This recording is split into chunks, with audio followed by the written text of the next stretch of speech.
¿Cuáles son, Fer, algunos puntos que sigues viendo a día de hoy en los que seguimos fallando y que tenemos que abordar para mejorar nuestra comunicación? Aquí esto me voy a quitar la chaqueta porque tenemos faena, vamos a entrar en materia, vamos con los errores más comunes. El error garrafal es tú diseñar una conferencia pensando en lo que tú quieres y no en lo que la audiencia necesita. Entonces nosotros tenemos que diseñar un mensaje siempre que, pensando primero en la audiencia, en qué quiere escuchar, qué quiere obtener, luego vamos a empaquetarlo de esta manera. Primero diseño, qué quiere obtener la audiencia egoístamente de mí, ya sea en avaricia, en pereza, en soberbia o envidia. Entonces siempre tenemos que ir jugando para nosotros, cada palabra que sale de nuestra boca, vendérsela a la audiencia. Y ahí es donde fallan todos. Toda la conversación previa que hemos tenido hasta ahora ha sido un análisis de tus pecados capitales. Por aquí no, por aquí sí, etc. Entonces empieza a haber más nodding, que acabas de hacer ahora, sonríes de otra manera, sonríes con el orbicular de los ojos como acaba de suceder. Ese es el error número 1. Error número 2. No hay nada que odiemos más que alguien con muletillas. Cuando la gente dice, ya Fernando, pero es que las muletillas son algo natural, mentira. Digo, que lo haga todo el mundo no significa que sea bueno. Puede ser natural. No me digas que es natural para justificar que las vas a querer hacer. Si quieres eliminar las muletillas, este ejercicio es facilísimo. Sacas el teléfono, abres WhatsApp y... ¿Cómo puedo yo contar historias de la mejor manera posible? La gente tiene que sentir el drama y la tensión desde el inicio. Lo que necesitamos es conexión inicial y luego presentación de personajes y contexto. Vamos a desgranar los 4 pilares del storytelling. Me parece muy interesante lo que has dicho de convencer. Vamos a hacer una especie de roleplay. Venga. Si te parece, me dices un tema en el que yo te tenga que convencer de ello y luego analizas ¡Ostras! qué he hecho bien y qué he hecho mal. ¿Te parece? Vale, me tienes que convencer de abandonar, entre comillas, a mi familia durante un mes para ir a hacer algo. Algo que para mí es un innegociable. Seres Mortales es un podcast que da voz a la mayoría de la población. Gente corriente contando su día a día. Reflexiones de cómo la gente logra sus objetivos. Seres Mortales es tensión, responsabilidades, concentración y felicidad. La realidad que no nos enseñan. Seres Mortales es gente contando su historia. Fer, ¿cómo estás? Muy bien, Alex, muy feliz de estar aquí. Estamos hablando un ratito y contento. Es curioso cómo hay una respuesta larga y una corta a esta pregunta, ¿no? Si te pregunto cuál es la respuesta larga a cómo estás en este momento de tu vida, ¿qué me dirías? Que me has hecho una fantástica pregunta con este giro. Eso lo primero, me ha gustado mucho. La primera parte es correcta, es cuando nos vamos a un formato corto donde las sensaciones cortoplacistas priman. A nivel de cómo estoy, creo, en uno de los mejores momentos de mi vida. De mayor paz y de mayor sintonía. No sé si te ha pasado que a veces cuando estás trabajando, tú que eres profe, compartirás conmigo momentos parecidos, estás con tus alumnos y de pronto ves que logran cambios, logras que, por ejemplo, este alumno mejore su nivel de inglés y te hace feliz. Y llega un momento y dices, uy, he podido plantar una semilla. Tengo alumnos que están mejorando su comunicación, pero además que lo están logrando implementar, por ejemplo, en podcasts que se le están haciendo virales. Están consiguiendo unos resultados extraordinarios en presentaciones. Y me hace muy feliz, porque como profe es una parte. Pero lo que más estoy disfrutando ahora es de mi hijo.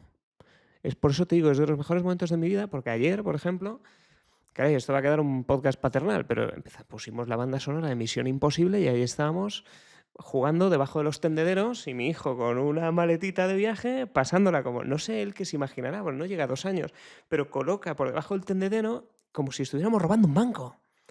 Oye, pues me fui a dormir el hombre más feliz del mundo. Entonces, claro, luego llego aquí y digo, estoy feliz, pero ¿cómo no voy a estar feliz si he podido jugar con mi hijo a Misión Imposible?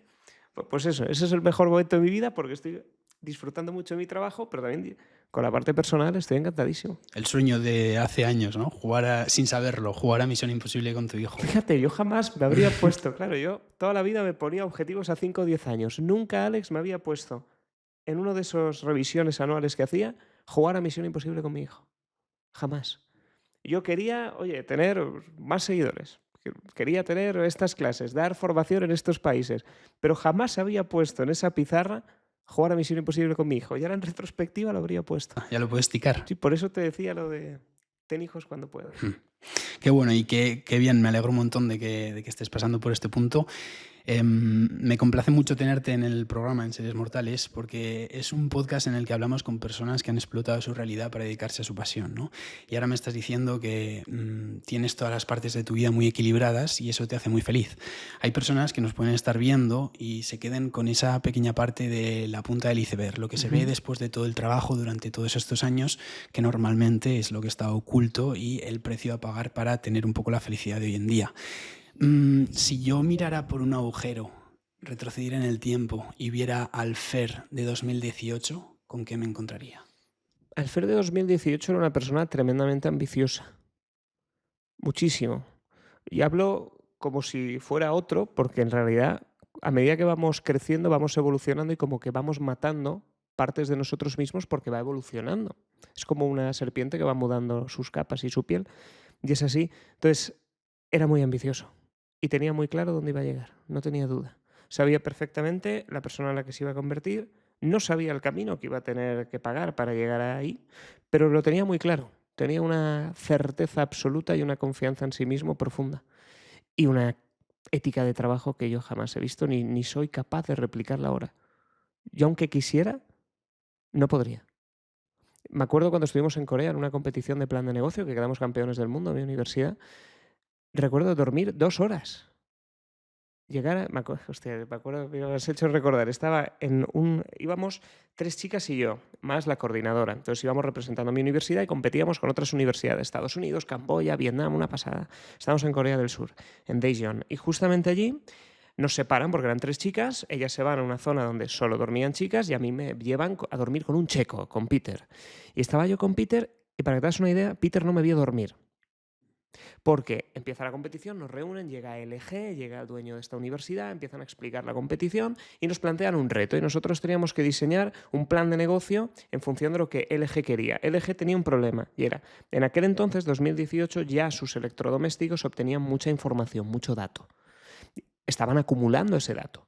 Entonces nos plantearon el reto, oye, ¿qué podemos hacer para rentabilizar o no, al menos no perder dinero con toda esta infraestructura que tenemos para guardar estos datos? Y entonces todos los equipos universitarios empezamos a competir entre nosotros con presentaciones y con una buena idea. Entonces, reuní al equipo y de algún modo surgió, porque también las 3 chicas con las que iba son brillantes, no habríamos ganado si no hubiera sido por ellas, unas cracks totales, decidimos volvernos locos, decidimos dar una imagen, un impacto, una primera impresión extraordinaria. Es decir, íbamos a definirle al mundo que íbamos a estar trabajando 24 horas. Psicológicamente, queríamos que cada persona que pasara por la biblioteca viera siempre ese equipo trabajar. Entonces hacíamos turnos, de algún modo. Yo me acostaba, me acuerdo, Peter se iba a dormir a las 12, yo me quedaba trabajando en el escritorio que teníamos en la habitación compartida hasta las 2. Pero me levantaba a las 4. Peter se levantaba a las 6. Entonces Peter siempre me veía en el escritorio trabajando y cuando él se levantaba, le miraba, "Morning, Peter", y me iba. Porque no quería que vieran lo que estaba trabajando. Era psicológico, luego me caía muy bien, pero claro, el impacto y la imagen que le había dado era que estábamos mal de la cabeza, que estábamos obsesionados y así era. Entonces luego preparamos la presentación y quedamos campeones. Pues logramos ganar y cuando ya ganamos ya empezamos a relacionarnos. Pero esa era la ética de trabajo que tenía el Fernando 2018. Era una persona que sabía perfectamente lo que quería lograr, estaba dispuesta a pagar los precios de no hay que dormir, no se duerme, se trabaja, no hay problema. Que luego puede salir mal. Pero al menos habremos dado todo hasta quedarnos exhaustos para lograrlo. Ya dormí bastante en la vuelta en el avión. Ya puede ser. Sí. Y vaya estrategia, ¿no? Sí. Mental y psicológica desde el minuto 0. Vaya. Sí, fue una jugada porque no solamente tienes que ser bueno, tienes que parecerlo. Tú en la vida tienes que, muy bien, tener unas capacidades, pero sobre todo mostrarle al mundo que las tienes. Y mostrárselas tal y como el mundo las necesita recibir. Por ejemplo, vestimenta. Tú puedes ser muy bueno, pero si no te vistes de manera adecuada, en función de lo que la audiencia entiende con ese rol, con ese arquetipo, no lo estás logrando. Esto le pasa mucho a los tenistas. Por ejemplo, a Carlos Alcaraz, que es un señor que viste muy bien, que va con traje. Los tenistas están muy bien medidos, es un deporte muy elegante. Entonces, se analiza muy bien la vestimenta de cada uno. Roger Federer, la clase, bien vestido, etc. ¿Por qué? Porque son arquetipos que uno va desarrollando que tienes que vestir en consecuencia para proyectarlo al mundo. Porque no solamente tienes que ser un crack, tienes que construir la imagen de crack y proyectarla todos los días de tu vida para que en el imaginario colectivo de tu audiencia lo entiendan. Porque tiene que producirse esa conexión entre lo que eres y lo que la gente ve. Y si casa, te creen. Y si casas, lo aceptan. Por eso nosotros dijimos, oye, vamos a trabajar como nadie. Pero para que tú veas que estamos trabajando más que nadie y entiendas que somos un equipo así, hicimos esa conexión. Y es algo que lo puedes replicar en todas las áreas de tu vida. ¿Cómo puedo hacer esa reflexión para saber qué es lo que mi gente necesita? Claro, es que hay que diferenciar 2 cosas. Una cosa es lo que la gente quiere y otra cosa es lo que la gente necesita. La gente va a perseguir lo que quiere. Que es lo que te decía, ¿yo qué quiero? Yo qué quiero dar clases en los mejores países del mundo, quiero estar aquí, Yo que necesito saber parar. Yo que necesito es saber estar con mí mismo, saber estar tranquilo, saber valorar a la familia. Entonces, una cosa es lo que quieres y otra cosa es lo que necesitas. Lo que necesitas es muy difícil que lo sepamos. Ahora, nosotros sí que podemos ver lo que necesita el otro, es curioso. Por ejemplo, tú como profe, tu clase, 20, 30 chavales que quieren aprender inglés, ¿qué necesitan? ¿Ellos qué quieren? Vamos a hacer el ejercicio. ¿Tu público qué quiere? Ellos quieren tener educación física. En realidad no quieren estar ahí. Exacto. O sea, si es un cole no quieren estar ahí. Y es un muchos. dilema, ¿eh? Quiero decir que yo como profesor también hago crítica y a mí a día de hoy que una chica vaya 8 horas a sentarse y que tenga una asignatura y luego otra asignatura y luego otra asignatura, me parece muy desfasado. O sea, creo que tiene su A mí me parece porqué. salvaje. Me parece salvaje porque nosotros mismos, trabajando 8 horas, acabamos exhaustos, normal, pero luego estos chiquillos, nosotros lo hemos vivido, es que hemos pasado por ese sistema a hacer deberes en casa. En México, mitad de mi familia es mexicana, por mi mujer. Allí creo que están 4 horas o 5 al día de cole. Hay 2 turnos, turno de mañana, turno de tarde, me explica mi suegro. Y es desde las 7 de la mañana hasta las 12:30, 1. Ya está. Y sobra. Y luego ya cada uno sus extraescolares. Pero bueno, ahí ha habido un melón. Sí, vamos a Vamos a aterrizarlo. Entonces, tu estudiante lo que no quiere es estar ahí, pero lo que no quiere es una clase aburrida, lo que no quiere es sentir que no va con ellos, lo que quiere es pasárselo bien, divertirse, ya que tiene que estar, divertirse. ¿Pero qué necesita? No necesita diversión, lo que necesita es aprender. Entonces, tú tienes que lograr hacer una mezcla, intentar que sea perfecta entre cómo educo yo al chaval, haciendo que le interese, que crea que está obteniendo lo que quiere, pero yo, que soy un estratega y quien diseña su formación, le voy a dar lo que necesita. Y ahí es donde está tu magia, ahí es donde está el buen profesor. Ese profesor que todos hemos tenido, que miramos atrás y decimos, hostia, es que era bueno, es que llegaba a su hora de la clase y yo me sentaba porque me apetecía escucharle. ¿Por qué? Porque era una persona que lograba combinar lo que tú querías con lo que necesitabas. De hecho, voy a hilarlo con un comentario que has hecho antes, que en la vida no hace falta ser bueno en algo, sino que tienes que demostrarlo, ¿no? O parecer bueno. Has dicho parecer bueno, no hace falta ser bueno. Es ambas. Cuidado, no es que no tengas que serlo, es que tienes que serlo. Sí, tienes que serlo y además Sin duda. parecerlo, hacerle ver al resto que eres bueno. Ahora que hablamos de profesores, yo recuerdo un profesor que me dijo en un examen de historia, me dijo, y si no te sabes lo que estoy preguntando, por lo menos hazme pensar que lo sabes. Escribe algún detalle, no indagues en ese detalle, pero déjalo. Si te sabes solo el titular, maquea un poco el titular para que yo piense que te sabes en profundidad ese tema. Es bueno. Esto que acabas de contar es de las cosas más valiosas y creo que la gente se va a quedar con un pilar. ¿Hace cuánto sucedió ese evento? Igual segundo de secundaria. Segundo de secundaria. Estamos Hace hablando años. 14 años. 14 años. Hace 16 años. 16 años. ¿Tú crees que tu profesor se fue a casa pensando, madre mía, la frase filosófica que le he dejado a Alex que va a marcar su vida para siempre? ¿Tú crees que lo piensa? No, ni se acuerda. Le salió de manera improvisada. Y ese es el poder de la comunicación. Hay frases, y fíjate si es importante, que decimos sin ser conscientes de que las hemos dicho, que son normales, y al otro le cambian la vida. Mira, se me ha puesto la piel de gallina, porque de profesores tengo así. Y tú como profesor, tú no sabes las frases que para ti son normales y has vuelto a casa sin saber que le has cambiado la vida a 1, 2 o 3 personas. Fíjate en el impacto de la docencia. 16 años después, ¿eh? Ya ha salido en tu programa.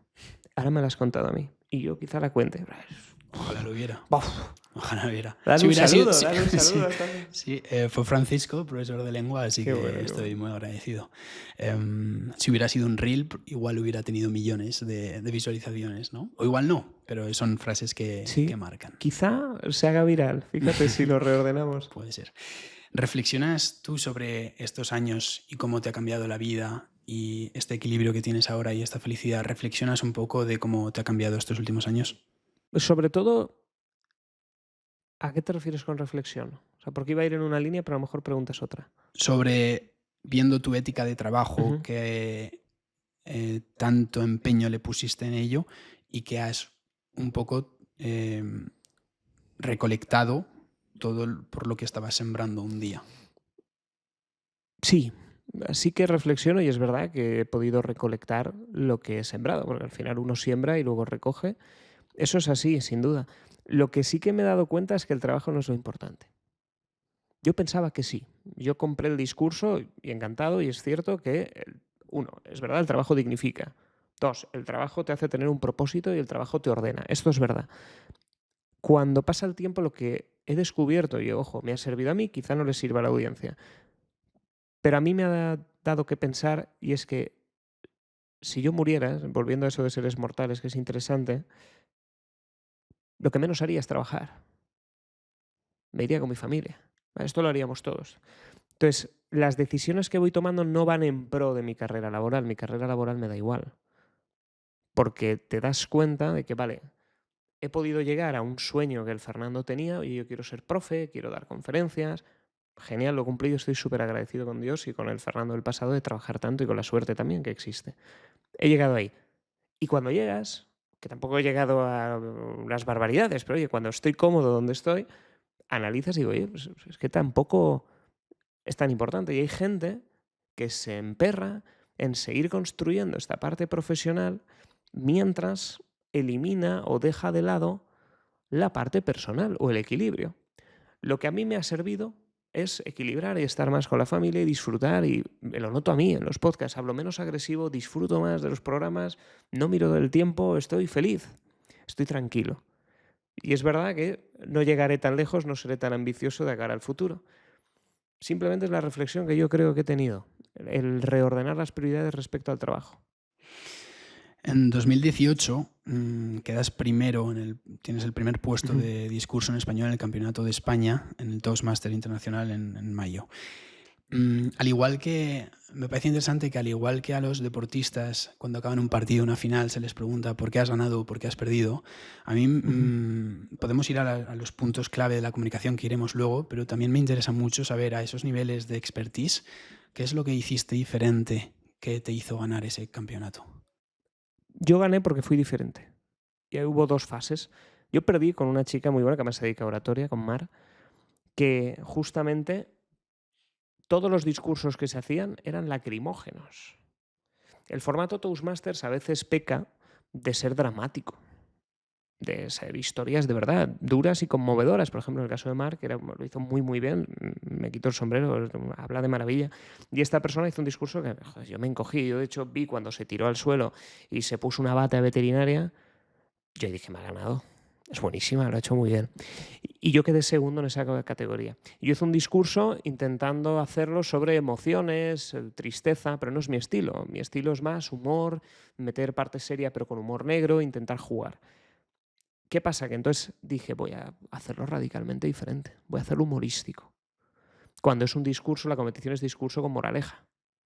Pero ¿tienen que estar reñidas las moralejas con el humor? No, tú puedes hacer una moraleja con humor. Entonces, todos los discursos de ese día fueron dramáticos. Yo fui el único que te hizo llorar de la risa. Entonces, yo organicé una triada, una estructura de la sardina, explico en mi libro en los talleres, paso a paso, las 3 razones por las que no tienes que ser como yo. Empecé diciendo, soy un superhéroe con una sonrisa súper falsa. Se empezaron a reír solo desde el primer momento y dije, vale, ya los tengo aquí capturados. Y empecé a contar historias de mi vida terribles, errores que he cometido, divertidísimo, hasta saqué un ukelele, no sé, no me acuerdo ni cómo, pero saqué el ukelele, empecé a tocar una canción, pero a modo de humor, y ahí fue. Pero cuando la sala, las 100 y pico personas que estaban ahí en el Caixa Forum de Barcelona, ja, y se logró. Por ser diferente. Por ser completamente diferente, bueno, hacerlo bien, es decir, hubo un buen discurso, se hizo bien, y además logré hacer que la gente se riera, y al final el impacto emocional fue superior. Técnicamente las muletillas cero, miradas muy bien, todo respecto a ediciones anteriores que había competido mucho mejor. Pero sí que la clave es ser diferente, es encontrar la manera de, oye, si todo el mundo lo hace de esta manera, ¿tú qué vas a hacer distinto? Pues es el típico mantra que se dice, pero es verdad.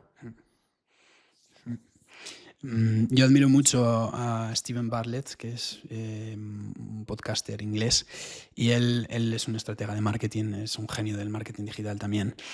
Y él cuenta que cuando todo el mundo hace años iban en caballos, en carros de caballos, y la gente quería caballos más fuertes, más guapos, más rápidos, nadie pensaba que lo que iba a destacar entre el resto era el coche, porque era más pesado el coche, más difícil de conseguir en aquella época y muchísimo más caro.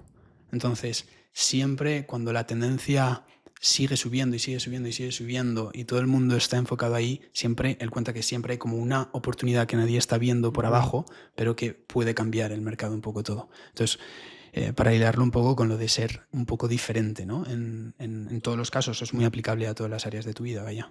Sin duda. Has ayudado a mucha gente con tus talleres de comunicación, de oratoria. ¿Cuáles son, Fer, algunos puntos que sigues viendo a día de hoy en los que seguimos fallando y que tenemos que abordar para mejorar nuestra comunicación? Aquí esto me voy a quitar la chaqueta porque tenemos faena, vamos a entrar en materia, vamos con los errores más comunes. Entonces, vamos a ir por fases, si te parece, vamos desgranando, tú me ayudas, vamos trabajando en ello. El error garrafal es tú diseñar una conferencia pensando en lo que tú quieres y no en lo que la audiencia necesita, parte número 1. Entonces, nosotros tenemos que diseñar un mensaje siempre que, pensando primero en la audiencia, en qué quiere escuchar, qué quiere obtener, luego vamos a empaquetarlo de esta manera. Ejemplo, la taza la puedes vender de muchas maneras, igual que una presentación. Si tú quieres ganar dinero, tú eres una persona avariciosa, siguiendo los pecados capitales, yo te diría, ostras, Alex, es que claro, si tienes el logo aquí, va a calar en la audiencia y entonces tu programa incluso podrás vender las tazas, la gente lo reconocerá, podrás generar una nueva línea de negocio. Bueno, entonces tú, si eres avaricioso, dices, no, esto me interesa, es verdad, la taza. Si yo te digo a nivel de soberbia, oye, qué bonito que todo el mundo asocie cada buena conversación con el nombre que elegiste con Seres Mortales. Qué orgullo tendrás. Entonces la taza, cada vez que la mires, recordarás esos programas tan bonitos que hiciste y el legado que dejaste. Si eres una persona soberbia, dirías, oh, esto me interesa, es la misma taza. Si yo te digo, no, hombre, no, es que claro, cada vez tener que buscar una taza, no, ten las tuyas, llévalas siempre y no te esfuerzas en encontrar. Persona perezosa. Pero a nivel de envidia es que nadie va a tener estas tazas. Que cuando los invitados hayan disfrutado con tu programa se acuerden y se la lleven y la tengas, y ningún otro podcast lo tiene. Envidia. Entonces, dependiendo del perfil de la audiencia, yo la taza la puedo vender de 1000 formas. Entonces yo primero diseño qué objetivos, qué quiere obtener la audiencia egoístamente de mí. Los defino, ya sea en avaricia, en pereza, en soberbia o envidia. ¿Lo tengo claro? Genial. Y a partir de aquí digo, vale, ¿yo qué quiero transmitir? Hombre, yo quiero decirte que la comunicación es buena, o tú como profesor de inglés, quiero decirte que el inglés es bueno. Entonces yo a los chavales que les diría, oye, ¿queréis ganar 5 veces más que vuestros compañeros, avaricia y envidia? Tenéis que saber inglés e iros a currar fuera de España. En Australia se paga 5 veces más, en Estados Unidos hasta 10 veces más. Entonces, si hay un chaval ambicioso, avaricioso y envidioso que quiere pelear, diría, hostia, esto me interesa. Entonces, el mismo mensaje que tú les vas a transmitir ya lo van a querer escuchar, porque no quieren aprender inglés, no quieren hacer deporte, no quieren comer sano. ¿Qué quieren? Ganar más, ser mejor que sus compañeros, tener un mejor cuerpo los compañeros, dependiendo. Entonces siempre tenemos que ir jugando para nosotros, cada palabra que sale de nuestra boca, vendérsela a la audiencia.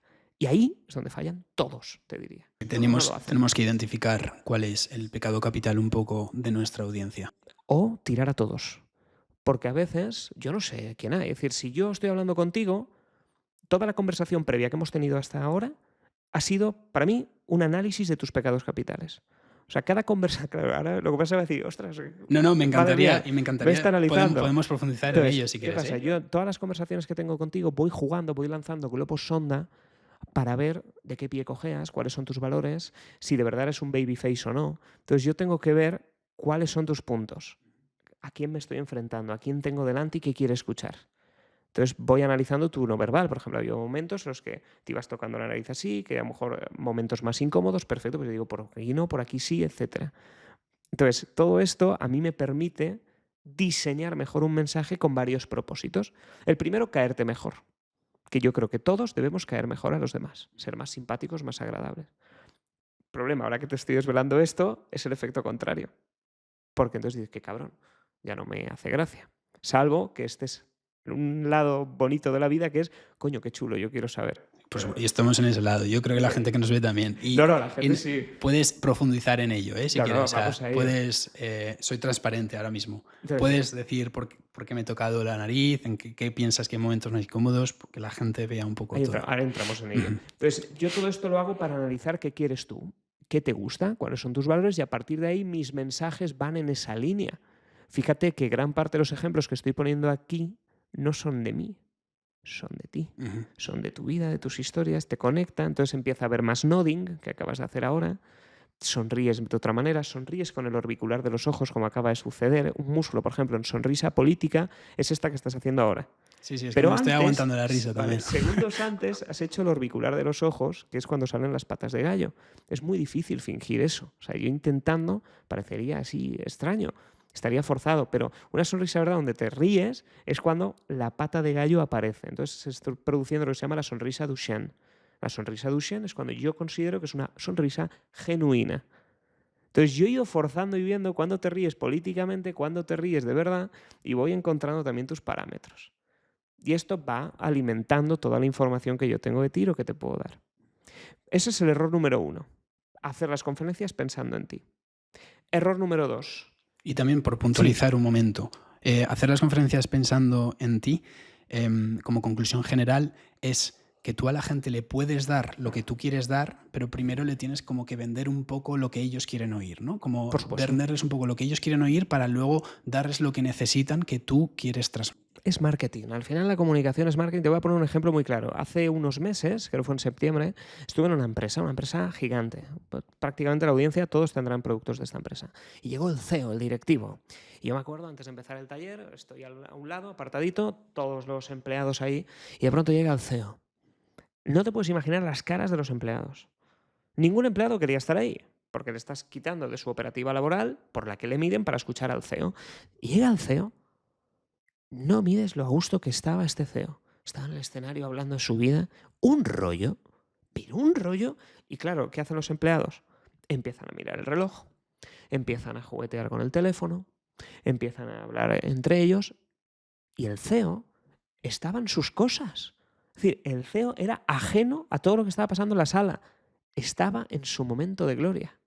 Toda su vida la ha construido para ese momento. Y estaba disfrutándolo. Entonces, ¿qué está pasando aquí? ¿El público está escuchando? No. Fracaso comunicativo. Lo que le está contando el CEO solo le está gustando al CEO. Y lo estaba escuchando, yo era el único, porque me gusta analizarlo, estaba hablando de su vida.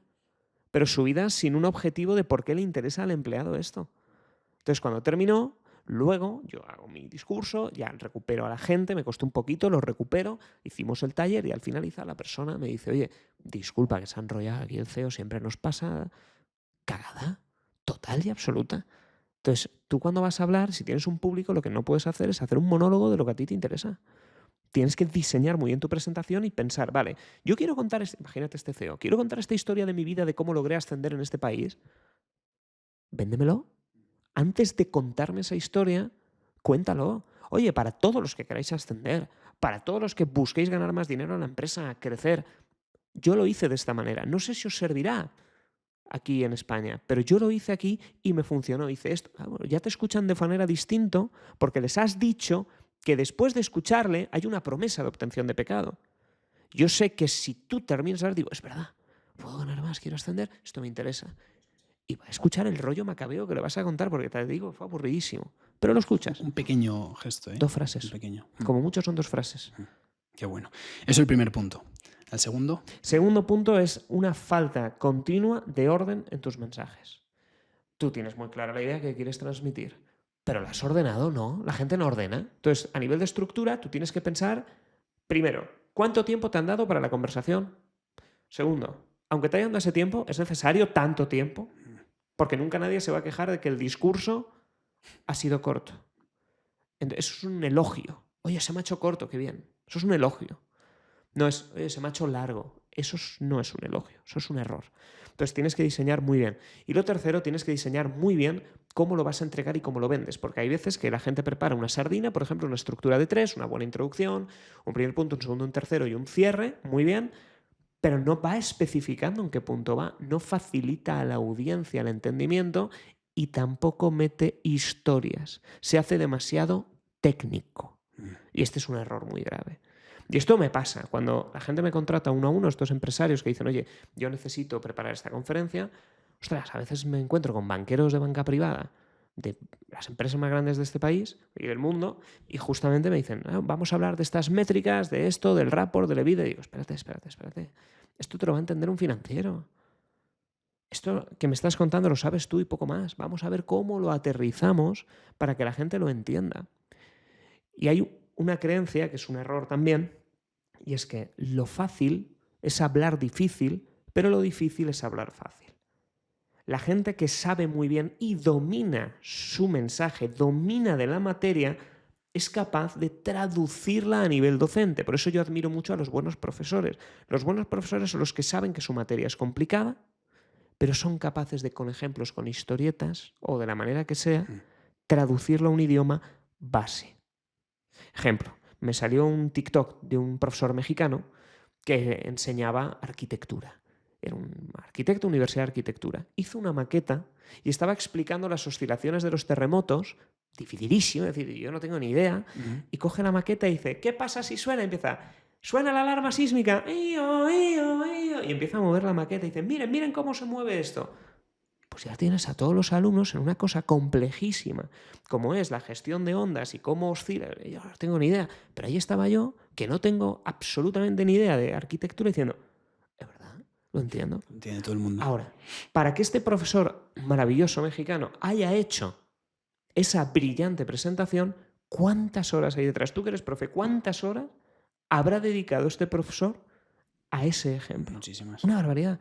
¿Qué hubiera sido fácil para el profesor? ¿Qué dice el libro de texto? Vamos a poner una diapositiva PowerPoint, 4 textos, lean, Martínez, lea, Martínez. La oscilación sísmica de no sé cuántos, muy bien, ¿lo han entendido? Página siguiente. Eso es lo fácil, eso es lo cómodo. Lo que no es cómodo es diseñar una maqueta, entender el ejemplo, diseñar, juguetear, permitirte el lujo de ser un niño, hacer ío, ío, y que nadie se va a extrañar porque estás educando. Entonces, lo fácil es hablar difícil, pero lo difícil es hablar fácil. Es un poco el sintetizar aspectos muy difíciles y traducirlos a aspectos fáciles. Sí, tiene todo el sentido del mundo. Y es complicado, pero se puede trabajar. Hombre, fíjate, si yo hubiera visto un reel de un profesor que está leyendo una diapositiva y me lo está diciendo de forma técnica, no estamos a 10.000 kilómetros de distancia hablando de este profesor, cuyo nombre no conozco, y que simplemente me impactó durante 30 segundos de mi vida. Y en 30 segundos su ejemplo ha sido tan bueno que hoy está aquí en la conversación. Pero todos los técnicos, ni uno. Sí, es un error muy común porque pensamos que como que los tecnicismos nos avalan, ¿no? Si me ven inteligente, si me ven conocedor de la materia, me van a respetar. Y a veces respetamos más a la persona con la que conectamos que con el que lo sabe todo. Incluso puede tener esa sensación de repelio, ¿no? No, y aún te preguntaría, ¿tú crees que una persona que lo sabe todo le impide saber todo el traducirlo? Es decir, yo sé todo, soy el mejor de mi materia. ¿Es un impedimento a que yo pueda traducirlo a un idioma natural? No, ¿a que no? Ya está. No es contrario. Si fuera contrario, empezaríamos a debatir. Pero en este caso sí que se puede. Entonces, una persona que sabe... Y ahí entramos en un conflicto que era, tú tienes que ser bueno y además parecerlo. En el parecerlo no influye el hablar técnico siempre. De hecho, la gente suele echarse las manos a la cabeza en lo contrario. Si ven que estás hablando con mucha jerga y muchos tecnicismos, ya generas la sensación de que no tienes ni idea y que estás cubriéndote. Qué bueno. Entonces, primero, diseñar el discurso. Segundo, organizar las ideas. ¿Qué viene después? Tú tienes varias, tenías que sintetizar y traducir, o sea, organizar las ideas, pero luego saber transmitirlas. Otro error que la gente comete es que siempre abusa del PowerPoint. Steve Jobs decía, y yo le compré la idea, que una buena presentación, alguien que sabe de lo que habla, no necesita un PowerPoint. Es un apoyo. Y aquí a veces cuando lo he contado, creo que lo conté en un pequeño vídeo y empezaron las críticas, no significa que no lo utilices o que tu empresa te lo indique. Lo que se trata es que tú seas capaz de ponerte a pelo en un escenario y que no necesites el apoyo visual para seguir hablando. Entonces, una persona que sabe de lo que habla es la que puede soltar un monólogo sin necesidad de apoyo. Con 3 frases. Con 3 frases o ni una. O palabras, o 3 palabras. Por ejemplo, en mis talleres no hay PowerPoint. Hay una diapositiva con mi título y todo lo hago a pelo. 9 horas. ¿Por qué? Porque utilizo pizarra. Muy bien, como antiguamente los profesores hacían. Entonces, el apoyo visual es un apoyo visual, no un reemplazo visual de ti, Se utiliza para, oye, una imagen impactante, voy a complementar con un vídeo, voy a complementar, no a sustituir. Este es un error que suelen cometer. Y muchas personas ponen muchísimo, muchísimo texto. Una barbaridad. Y si nos metemos y profundizamos un poco en el discurso, que es un poco la punta del iceberg, ¿no? El producto final es lo que dices, las palabras, como lo decimos con la boca. ¿Tú tienes alguna que deberíamos de priorizar? ¿Tienes algún elemento al que le das más importancia que a otro en cuanto a muletillas, tonalidad de voz, silencios, un poco todas estas? Vale, sí que tengo. Y va por fases y vamos desgranando. Lo más importante, incluso antes que la técnica, es decirle a la audiencia lo que quiere escuchar, que son los intereses egoístas que comentábamos. Lo que quiere y lo que necesita. Tienen que estar unidos y a partir de ahí hablamos. Si tú haces una conversación con alguien alimentándole sus pecados en combinación con lo que tú querías transmitirle, te va a escuchar independientemente de que hagas muletillas, independientemente de que mires fuera, etc. Porque la comunicación se ha producido, ha habido un éxito. Entonces esa es la parte 1. Una vez damos por hecho que hemos sido capaces de hacer esto, que es muy difícil, pero si lo logramos, vamos con lo siguiente. Y es que, imagínate un programa en el que yo esté todo el tiempo, pues bueno, pierde mucha fuerza. Aunque yo te esté transmitiendo unas cosas buenas y sea un programa interesante, eso ya son ruidos que están limitando tu comunicación. Las muletillas para mí son el error garrafal número 1. Una vez dominamos el qué quieres, qué necesitas. Sí, pero qué importante lo que has dicho, ¿no? Que lo primero es el fundamento, la base es todo esto, y una vez conoces ya esto y sabes cómo meterte aquí, ahora sí que entramos en el técnico de mejorarlo. Efectivamente. Yo lo trabajo a la vez, simultáneo. Cuando viene una persona a formarse conmigo en un taller, no nos vamos a centrar todo el día en esto, que sería lo ideal, pero claro, yo tengo que introducir también las habilidades estratégicas y de limpieza de tu discurso. Entonces lo hacemos a la vez, simultáneo que se puede. No está reñido, pero esto es lo más importante. Lo que quiere y lo que necesita. Exactamente. Lo que quiere un poco la persona es eliminar las muletillas, pero necesita estructurar las ideas, necesita sintetizar, etc. Eso es. Qué bueno. No, totalmente. Me ha gustado cómo lo has visto. Y la parte de las muletillas es clave porque da mucho ruido y es muy fácil de eliminar. No hay nada que odiemos más que alguien con muletillas. De hecho, en mis propios podcasts, en los de saber comunicar, cuando entrevisto a gente que hace muletillas, se nota y me lo han dicho.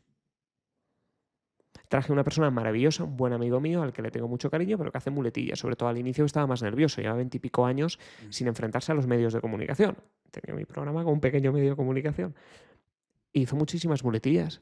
Y me lo pusieron en los comentarios. Oye, de todos los programas, este ha sido más difícil de escuchar. La historia brillante, maravilloso escucharle, pero se ha hecho pesado. Por las muletillas. Ahora bien, cuando la gente dice, ya Fernando, pero es que las muletillas son algo natural, mentira. Digo, que lo haga todo el mundo no significa que sea bueno. Puede ser natural, pero no que sea bueno, y no me digas que es natural para justificar que las vas a querer hacer. Ahí es donde está la mentira. Entonces, nadie va a quejarse de que hables bien, de que hables limpio. Nadie nos va a escribir ahora diciendo, oye, es que apenas hacéis muletillas los dos. No, nadie las echa de menos. Nadie está escuchando y dice, oye, te falta un E. No. Entonces lo que vamos a hacer es limpiar. Te falta un E, ¿no? Es que según mi baremo tendrías que haber hecho 3 E's y 2 cabras. Pero no has hecho ninguna, no pasa nada. Entonces tenemos que limpiarlo. ¿Cómo lo limpiamos? Con pausas. Las muletillas se limpian con pausas. Tú tienes que ver que al inicio y al final de una frase hacemos un silencio. En lugar de decir, hola Alex, ¿cómo estás? Hay gente que hace, hola Alex, ¿cómo estás? Pues ese sobra. Luego también existen otras que suceden cuando llega un verbo.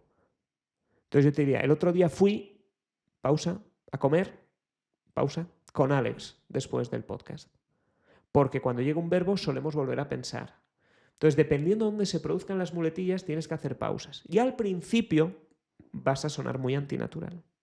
Pero la clave es intentar con un ejercicio que puede hacer todo el mundo en casa. Si quieres eliminar las muletillas, este ejercicio es facilísimo. Sacas el teléfono, abres WhatsApp y vas a enviar un audio de 1 minuto a alguien.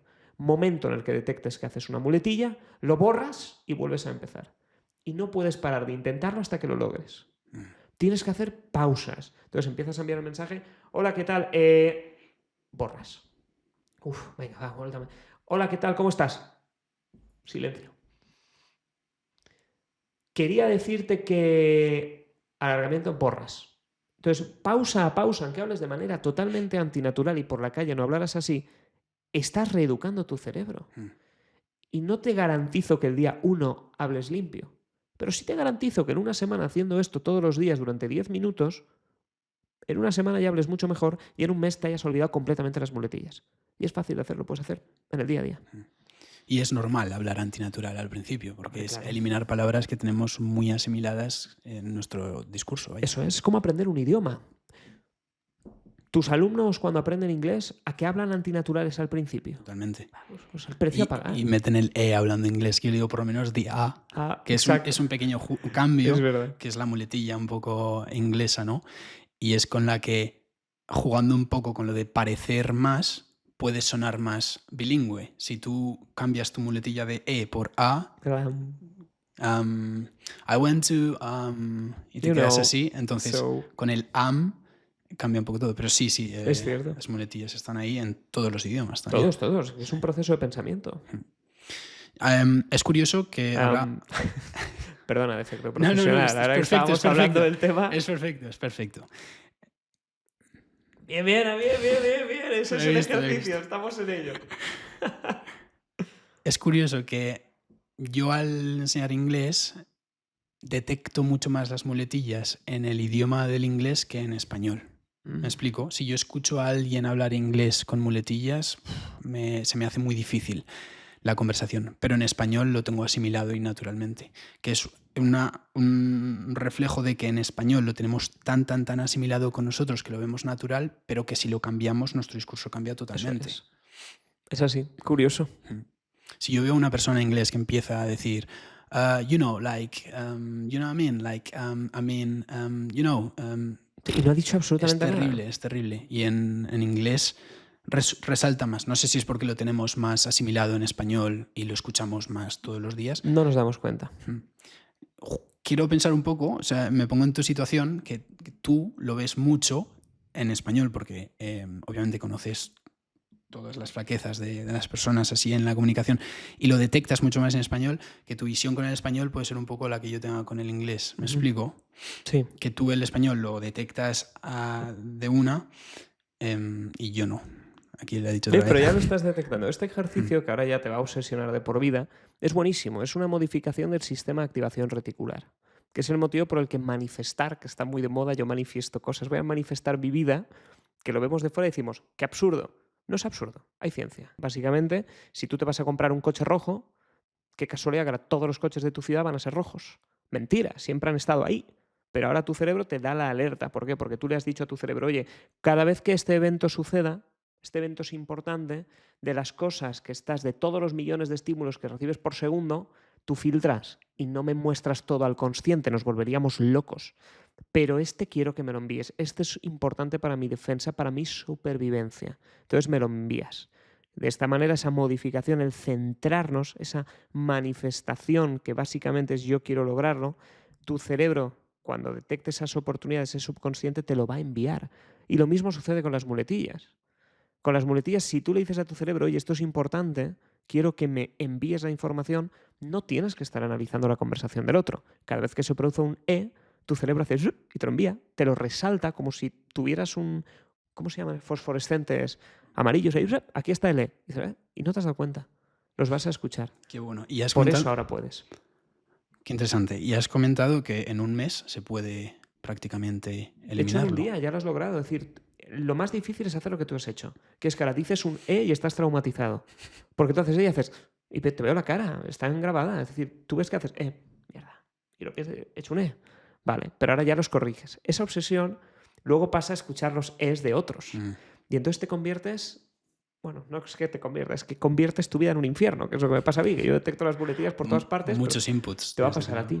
Pero porque son elementos que ahora tu cerebro resalta. Igual que si quieres un podcast, ahora dices, oye, pero si todo el mundo tiene podcast, cada vez que hablo... ¿Por qué? Porque todo el mundo tenía, pero ahora tu cerebro te manda la información antes. Es muy interesante, por eso la manifestación funciona. Muy interesante. Me interesa mucho, Fer, varios temas. Me interesa el tema de la tonalidad de la voz, ¿vale? Me interesa el tema de los silencios y también al hablar en público, un poco para que sepan lo que vamos a comentar, los gestos. Cómo debemos de mover las manos mientras hacemos un discurso. Empezamos por la tonalidad. Venga. ¿Por qué es importante la tonalidad de la voz? Es crucial porque, de nuevo, tú puedes tener un buen mensaje, pero la tonalidad es lo que va a hacer que la gente te escuche. Si yo estoy todo el programa, Alex, hablándote de esta manera y transmitiendo así, oye, yo te estoy dando lo que tú quieres, lo que tú necesitas, estamos cumpliendo estos objetivos y claro, funciona sin duda, pero ¿qué está pasando en la audiencia? Esto en la audiencia les estoy durmiendo. Y esto lo hacían profesores que he tenido yo que me prometían un estado zen completo. Entonces, cuidado con el tema de la voz porque muchas veces se peca de triste. Muchas veces se peca de hablar muy triste, de hablar muy lento, de hablar muy suave. Tenemos que jugar con variaciones. Entonces, de cara a la tonalidad tenemos que distinguir. Una cosa muy importante es que la tonalidad suele ir en increscendo, en ascenso, donde nosotros vamos aumentando intensidad al inicio de las frases, como estoy haciendo ahora, aumentando la velocidad, es decir, ahora las sílabas se están separando mucho menos, están más juntitas, hablo más rápido e intento sutilmente poner la voz más en agudo.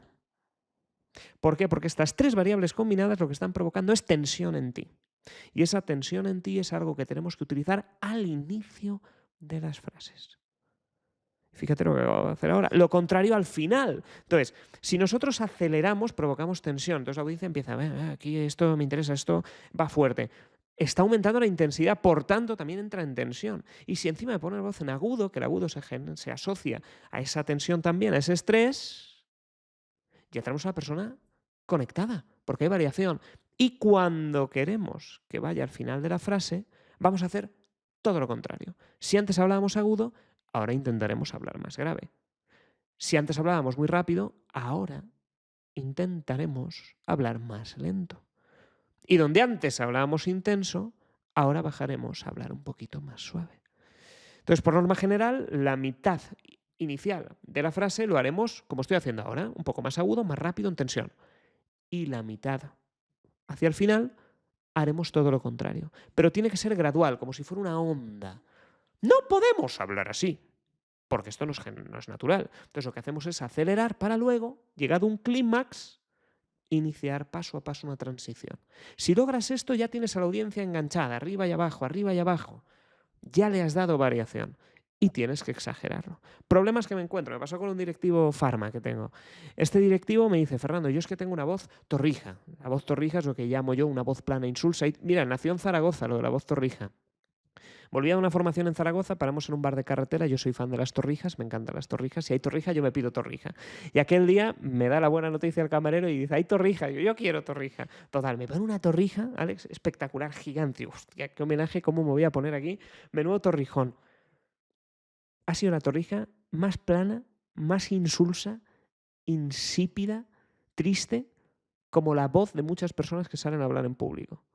Es decir, yo asocié aquella torrija y digo, coño, es que no tiene alegría, como muchas voces cuando la gente sale a hablar, que son planas, insulsas e insípidas. Ahora, cada vez que tú detectes a alguien con esa voz, asócialo a aquella torrija en Zaragoza. O sea, totalmente plana. No me la termine. Entonces, cuando nosotros detectemos una voz así, tenemos que cambiarla. Y este directivo me dijo, yo tengo la voz plana, torrija. Digo, vale, vamos a exagerarlo. Al inicio lo que vas a hacer es ponerte muy alegre. Exagéralo, muy feliz. Y el directivo tenía que hacer... Este año en la fábrica hemos logrado. Dice, pero yo no hablaría así. Digo, efectivamente, claro que no hablarías así.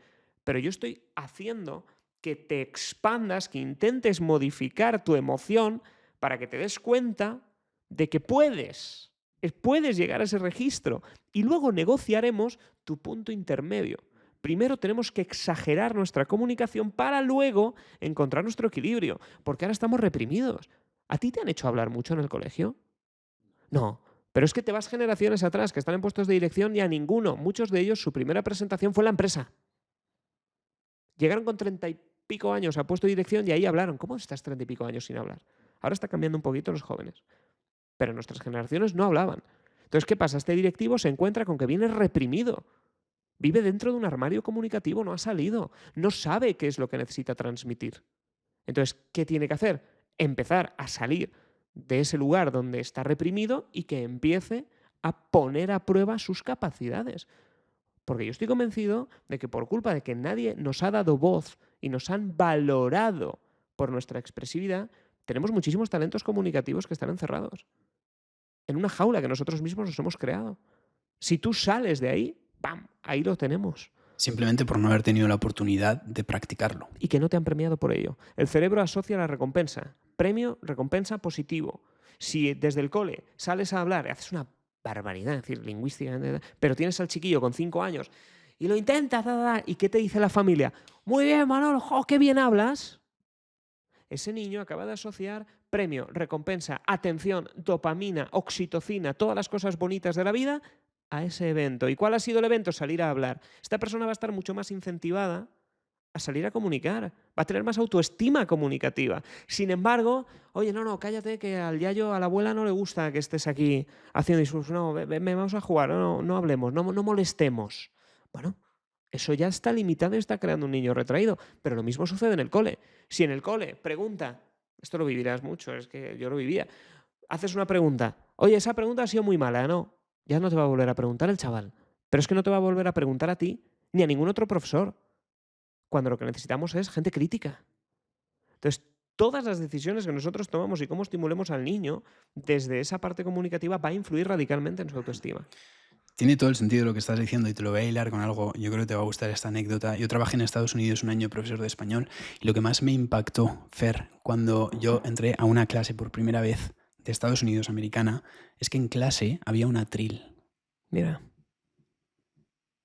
Era quinto de primaria. Tenían 10, 11 años y había un atril y hacían oratoria en el atril. Se preparaban sus discursos, se preparaban sus por qué esta ley tenemos que implementarla en la clase, se votaba y había un atril donde los alumnos daban su discurso.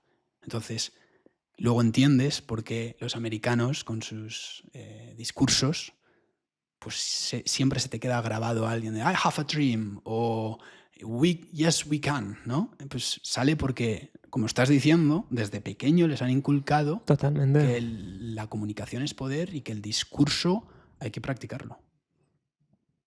Y se dan cuenta desde pequeños que los meten en esas categorías que necesitan el voto de la audiencia. ¿Y cómo que el voto de la audiencia? Sí, yo te voy a proponer un tema y necesito que me votes. Y entonces el chiquillo en quinto de primaria empieza a entender que esto no va de él, no va de lo que quiere. Va de que tiene que convencer a los demás de que su idea, ellos la quieren, la desean. ¿Y cómo lo hacemos? Y empiezan a golpes a aprender. El delegado de la clase es popular. ¿Quién era el delegado de tu clase? Ni idea, era un trámite. Allí forma parte de la identidad del chaval. No, yo es que era el líder scout. ¿Te acuerdas de algún grupo juvenil donde alguien era el líder? El líder era el que le tocaba, el que incluso le hacía la pelota al monitor. Allí es valorado. ¿Por qué? Porque era una persona capaz de desarrollar un liderazgo y de conseguir ese liderazgo a través de que el público lo aceptara. Entonces, fíjate que en todas las películas siempre te transmiten el instituto, que era la época donde se forja todo esto, el liderazgo, el popular, etcétera, etcétera, que luego repercute mucho en la vida de estas personas, aunque luego no tiene nada que ver, porque puedes montar empresa, etcétera. Pero sí que influye esa parte de liderazgo. Me parece muy interesante lo que has dicho de convencer, ¿vale? Vamos a hacer una especie de roleplay. Venga. Si te parece, me dices un tema en el que yo te tenga que convencer de ello y luego analizas ¡Ostras! qué he hecho bien y qué he hecho mal. ¿Te parece? Venga. Si te lo propongo yo, creo que ya va a ser perfecto, ¿no? Pero creo no tiene por qué. Puede ser que no, pero vamos a ver, temas de los que me tienes que convencer. Vale, me tienes que convencer de abandonar, entre comillas, a mi familia durante un mes para ir a hacer algo.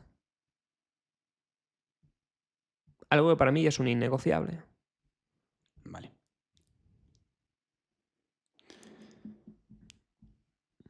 Fer, ha surgido una oportunidad que no puedes dejar escapar.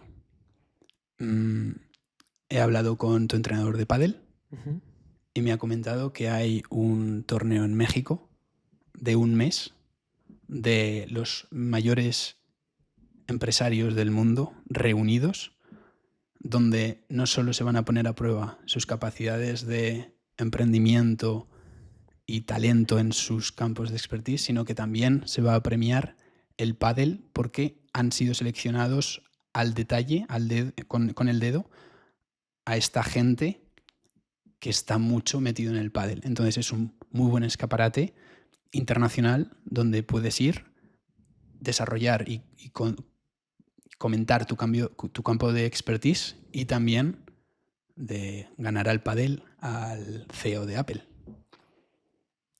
Vale, ¿por qué no me has convencido? ¿Por qué no me iría? ¿A qué pecados has intentado atacar? He intentado, hemos estado hablando un poco fuera de cámaras y me has comentado que te gusta mucho el pádel. Sí. Entonces he intentado hilarlo con algo que a ti te gusta. Por ejemplo, yo no sé si te gusta ir a esquiar, entonces no te habría propuesto No me gusta. ir a esquiar a la montaña durante un mes, etc. Pero como sé que el pádel te gusta, he tirado por ahí. Vale. El pádel es un vehículo para lograr cosas. Entonces, ¿dónde has fallado? Yo creo que, fíjate los pecados que había ahí. Una oportunidad. Vale. Eso puede estar bien porque las oportunidades pueden ser buenas. ¿Yo para qué quiero rodearme de gente tan exitosa? Eso es un vehículo para lograr algo.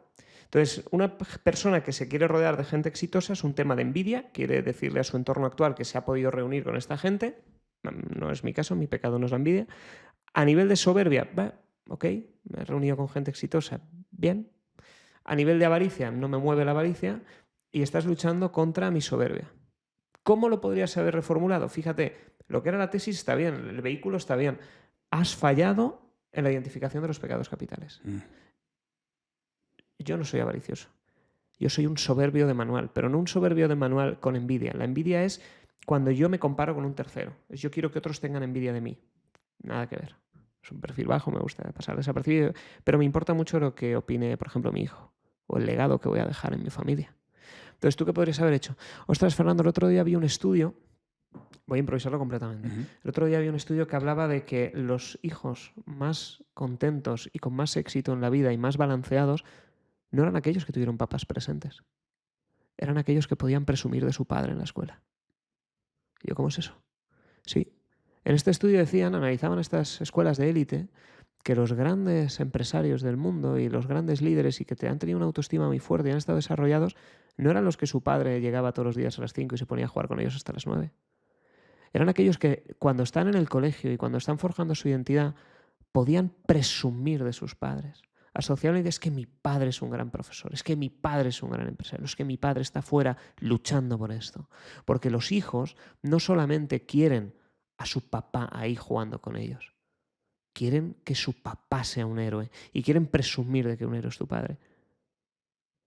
Fer, ¿tú crees que tu hijo va a presumir de que juegas al pádel todos los días? Ya me estás removiendo con preguntas. ¿Tú crees que tu hijo de qué crees que va a presumir más?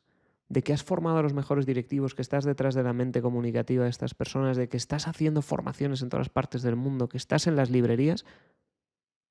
¿O de que has ganado 6-2, 6-1 a un tipo aleatorio una mañana? ¿Qué herramientas le vas a dar a tu hijo? Ya me has hecho pensar. Qué bueno.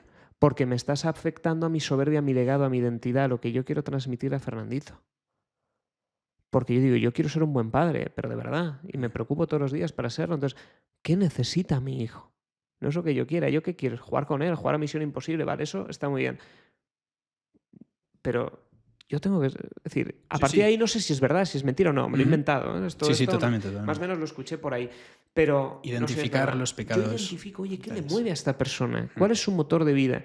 ¿Qué le haría replantearse su existencia? Porque entonces, ¿yo qué quiero? Yo que quiero que mi hijo se desarrolle y tenga una autoestima brutal. ¿Que tengo que irme un mes a currar para que a mi hijo diga, no, es que mi padre, yo qué sé, formó al directivo tal, o no sé, a una barbaridad, a un artista, y logró que hiciera un reto espectacular y reconocido?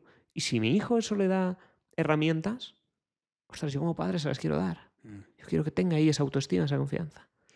Este es un ejemplo, no sé si es burdo o no, es pero total. bueno, O sea, fíjate qué interesante que yo pensando que por ser pádel algo que te interesa, ¿no? Pero el pádel es algo que a ti te gusta, pero hay otra prioridad, que es la familia. Entonces es identificar las prioridades y los pecados de la persona. Es que es un aprendizaje súper valioso. Los hijos, a mí me dice mi hijo, papá, cuando sea mayor, no hagas preguntas, pero te necesito con un pasamontañas a las 3 de la mañana con una pala. ¿Dónde? Es que es así, un padre hace de todo por sus hijos, o sea, no hay otra. Pero porque te naces la vía de amar.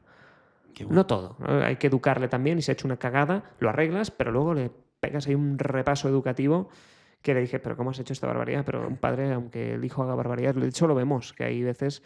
vi la serie de Jeffrey Dahmer y como el padre, a pesar de todas las barbaridades y atrocidades que hacía este desgraciado, ahí estaba el padre, ¿no? Aún sabiendo que tu hijo es un monstruo. Es curioso. Qué duro tiene que ser. Es la paternidad, el amor. Sí. Has ido haciendo algo, los silencios. He notado, ya digo y ya me transforma la frase. Ya te he jodido, por vida, sí. No, pero me he dado cuenta que cuando estabas hablando de la tonalidad y subías y querías hacer un poco de agudo, hacías ese silencio y transmitías el mensaje en un tono más pausado, ¿no? Entonces ahí se ha mezclado un poco, yo creo, la tonalidad con este silencio. También, ahora, antes de meternos en el silencio, también para recalcar un poco lo que he visto, es que yo hago un poco la comparación de que todo es atención, ¿no? Ese discurso acelerado, intenso y un poco con la voz más arriba es para captar tu atención, tenerte conmigo, y una vez te tengo conmigo ya, te lanzo el mensaje, que es lo que necesitas escuchar un poco más calmado, ¿no? Entonces sería, todo es atención. Hoy en día, todo es atención.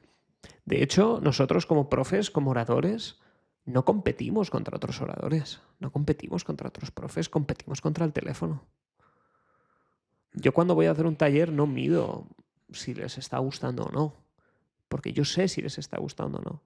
Si veo que están con el teléfono o con el ordenador, no les está gustando.